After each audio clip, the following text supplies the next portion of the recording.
within the early church. He's left such a corpus for us. Yeah, that's right. He also, to go off track here, why do we remember James Dean? Because, as someone wrote, he had the good grace to die early. Now, John carried on. He went beyond the main years of persecution, the Jewish war. He was modest. I mean, he was tasked to look after Mary. There's clear evidence that he was related to Jesus, possibly as a cousin. And he didn't leave Jerusalem until after Mary died. I think Mary died around about 65. The Jewish war broke out the year afterwards, and then, as we were saying, the sack of Jerusalem was in 70. There was clearly a very unique connection that Jesus and John had. And going back to a point that you raised earlier as to whether or not he was a disciple of John the Baptizer, when Andrew is mentioned being a follower of John the Baptizer, it's likely that the Apostle John was the other unnamed person in that group. They all knew each other. Yeah.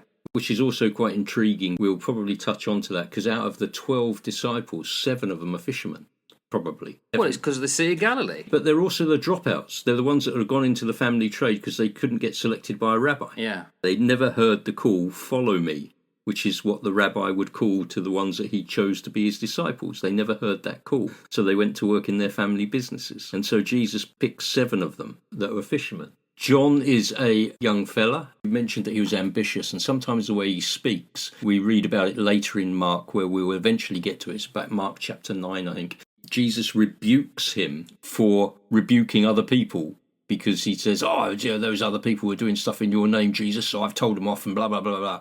And Jesus is like, no, mate, you don't want to do that. This sort of gives us a little window, a little snapshot into his psyche. I think he could probably be a bit narrow-minded, a bit focused. Yeah. And so he's probably a bit like all of us. He's got these rough edges around him as one of the sons of thunder, who, over the course of the 3 years that he's with Jesus, and then over the course of his life, as a result of what he has seen, those rough edges are shaped and carved and moulded, and becomes the man that he's always going to be as a follower of Christ. He's got some grit in him.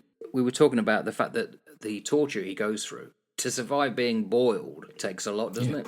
Well, I can't even sit in a hot bath. If my missus has had a bath and says, I've left you the water, you jump in after me, I have to put cold water in, because she comes out like a lobster.